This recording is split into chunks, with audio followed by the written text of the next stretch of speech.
अब नेक्स्ट सवाल जिसको हम डिस्कस करने वाले हैं इसका नाम है reverse an array. Reverse an array काफ़ी बहुत स्ट्रेट फॉरवर्ड चीज़ है कि हमें एक एरे गिवन होगा जिसमें एलिमेंट स्टोर्ड हैं 2, 4, 6, 8, 10। हमें इस एरे को करना है रिवर्स, यानी जो फाइनल एरे हमारा निकल कर आएगा उसके अंदर एलिमेंट्स होने चाहिए हमारे 10, 8, 6, 4, 2 एंड ये एलिमेंट्स हमें इसी एरे के अंदर चेंज करने हैं। अब आप इसमें कह सकते हैं दीदी इसका तो बहुत सिंपल लॉजिक हो सकता है। क्या लॉजिक हो सकता है? एक नया एरे बना लो, उस नए एरे के अंदर क्या करो, पीछे से लूप शुरू कर दो। पहले 10 स्टोर करवा लो, फिर 8 स्टोर करवा लो, फिर 6 स्टोर करवा लो, फिर 4 और फिर 2 एंड सिंपली क्या करना है, फिर ओरिजिनल एरे में इस वैल्यू को कॉपी कर दो। तो ये जो एरे होगा कंप्लीटली रिवर्स हो जाएगा, सिर्फ एक बैकवर्ड लूप हमें लगाना है। पर इस केस में अगर हम एनालाइज करें तो हमारी जो टाइम कॉम्प्लेक्सिटी आती है वो आती है बिग ऑफ एन, क्योंकि पूरे लूप को हमें ट्रेवर्स करना पड़ेगा, पूरे एरे को ट्रेवर्स करना पड़ेगा। और इसमें स्पेस कॉम्प्लेक्सिटी की बात करें वो भी आती है बिग ऑफ एन। कैसे बिग ऑफ एन? क्योंकि ये जो एक्स्ट्रा एरे हमने बनाया है ना, ये हमारा लेगा एक्स्ट्रा स्पेस, और एक्स्ट्रा स्पेस मेमोरी के अंदर सस्ती नहीं आती, कभी कभी बहुत महंगी पड़ती है। तो हमें हमेशा कोशिश करनी होती है अपने प्रोग्राम के अंदर टाइम कम करें और स्पेस भी कम करें। तो हम यहाँ पे सबसे ऑप्टिमाइज्ड अप्रोच डिस्कस करेंगे जो कि है हमारे एरे को रिवर्स करने के लिए, जिसमें हमारा टाइम तो यही लगेगा पर हमारी स्पेस कॉम्प्लेक्सिटी हो जाएगी कांस्टेंट, यानी हम कोई एक्स्ट्रा स्पेस यूज नहीं करेंगे और उसी एरे के अंदर अपने एरे को रिवर्स कर देंगे, एलिमेंट्स को रिवर्स ऑर्डर में स्टोर कर देंगे।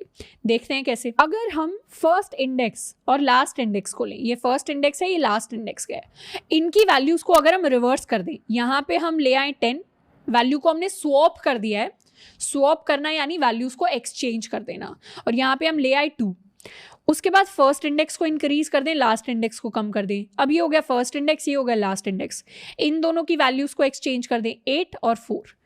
फिर ये क्या हो गया, ये फर्स्ट भी हो गया, लास्ट भी हो गया, इसकी वैल्यू को काट कर ये लिखने का कोई सेंस नहीं है, तो इसकी वैल्यू को चेंज नहीं करेंगे।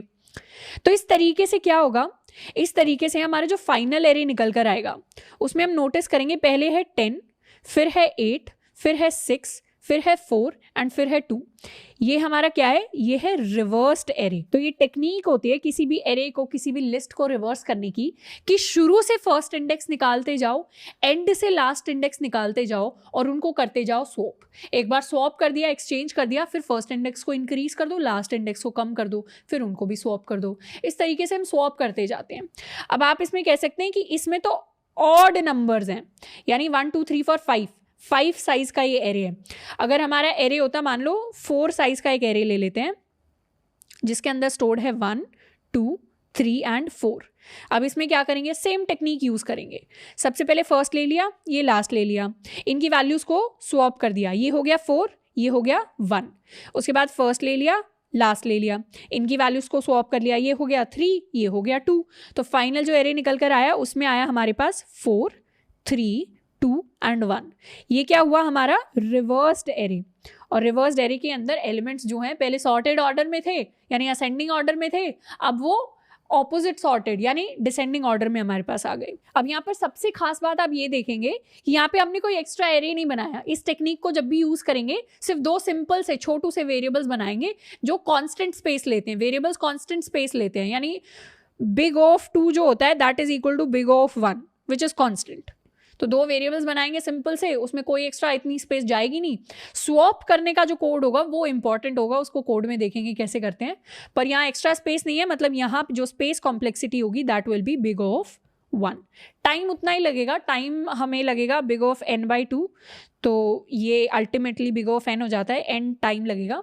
ये वाला जो पार्ट है टाइम कॉम्प्लेक्सिटी स्पेस कॉम्प्लेक्सिटी वाला, ये हल्का सा डिफिकल्ट लग रहा होगा, बट अगर आप अपनी जो लर्निंग है उसको और ज़्यादा फास्ट करना चाहते हैं तो मैं सजेस्ट करूँगी कि या तो चैप्टर पढ़ लें पहले टाइम कॉम्प्लेक्सिटी वाला, और अगर वो ज़्यादा कॉम्प्लेक्स लग रहा हो, मतलब वो बाद में आता है क्योंकि चैप्टर, तो अभी से थोड़ा सा गूगल कर लें टाइम कॉम्प्लेक्सिटी क्या होती है, स्पेस कॉम्प्लेक्सिटी क्या होती है। ये जो आर्टिकल दिया होगा उसको पढ़ लें तो हमारे लिए चीज़ें जो है शुरुआत से काफ़ी आसान हो जाएगी। मुश्किल चीज़ पहले कर लेते हैं ना तो जर्नी बहुत आसान हो जाती है। इसके बाद कोड लिख लेते हैं अब अपने रिवर्स नंबर का। यहाँ हमने अपना एरे जो है उसको डिफाइन कर रखा है। एक फंक्शन बना लेते हैं, पब्लिक स्टैटिक वॉइड रिवर्स। क्योंकि एरेज बाय रेफरेंस पास होते हैं तो फंक्शन के अंदर रिवर्स कर देंगे तो ओरिजिनल में भी रिवर्स हो जाएगा एरे। यहाँ पास कर देंगे इंट नंबर्स नाम का अपना एरे, और इस फंक्शन का काम है हमारे एरे को रिवर्स करना। तो सबसे पहले तो क्या करेंगे, एक लूप लगा लेंगे। लूप लगाने से पहले एक फर्स्ट बना लेंगे। फर्स्ट क्या होगा 0, लास्ट क्या होगा हमारा n-1, यानी नंबर्स डॉट लेंथ -1।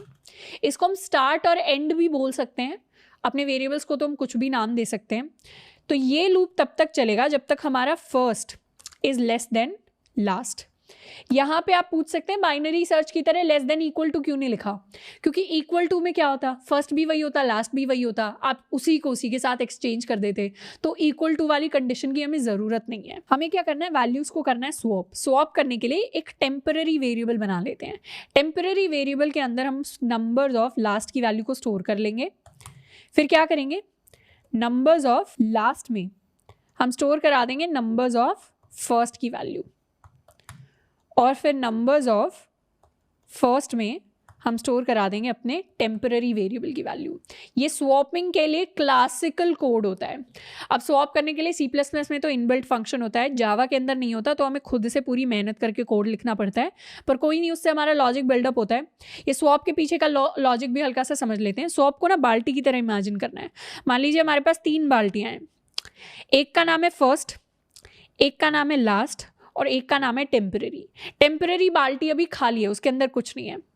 हमारी फर्स्ट के अंदर कुछ हमारा पानी स्टोर्ड है, डेटा स्टोर्ड है, इसको मान लो 4 कह देते हैं, और हमारी लास्ट के अंदर कुछ डेटा स्टोर्ड है, इसको मान लो 10 कह देते हैं।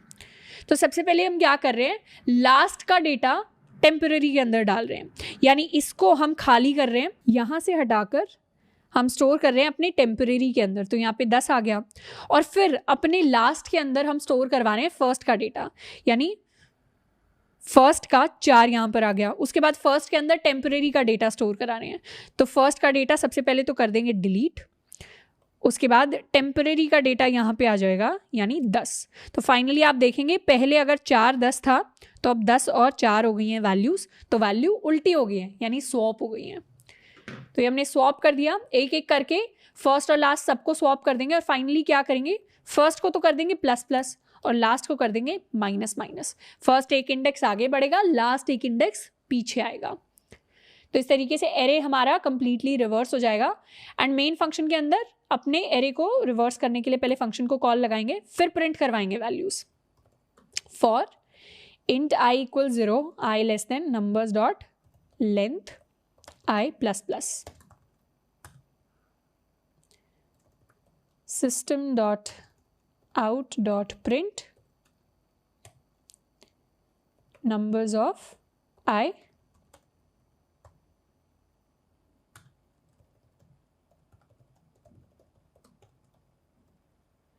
तो यहाँ पे हम अपने एरे को प्रिंट करवा लेंगे। अब रन कर लेते हैं कोड को। आउटपुट हमारा आया 10 8 6 4 2। ओरिजिनल एरे क्या था 2 4 6 8 10। इस फंक्शन ने क्या किया, इस पूरे फंक्शन ने हमारे एरे को कर दिया है रिवर्स, बिना किसी एक्स्ट्रा स्पेस को यूज़ किए। आखिरी मतलब बिल्कुल हद लें तो एक्स्ट्रा स्पेस ये फर्स्ट यूज़ हुआ एक्स्ट्रा, लास्ट यूज़ हुआ एक्स्ट्रा, और ये टेम्पररी वेरिएबल हमने क्रिएट किया। 3 वेरिएबल्स की हमने एक्स्ट्रा स्पेस ली है। अब यहाँ पे हमें इतना नहीं समझ में आएगा, लेकिन जब हम एक 1000 साइज़ का, एक 10,000 साइज़ का, 1 लाख साइज़ का एरे बनाएंगे ना, जिसमें 1 लाख नंबर स्टोर्ड होंगे, वहाँ पे हमें पता चलेगा कि 1 लाख साइज़ का डुप्लीकेट एरे बनाना और 3 अलग वेरिएबल्स को डिक्लेयर करने में डिफरेंस कितना ज़्यादा होता है। तो ये होती है टाइम कॉम्प्लेक्सिटी की पावर। तो यहाँ टाइम कॉम्प्लेक्सिटी में हमें लगी n, और स्पेस कॉम्प्लेक्सिटी हमें लगी कांस्टेंट, यानी 1।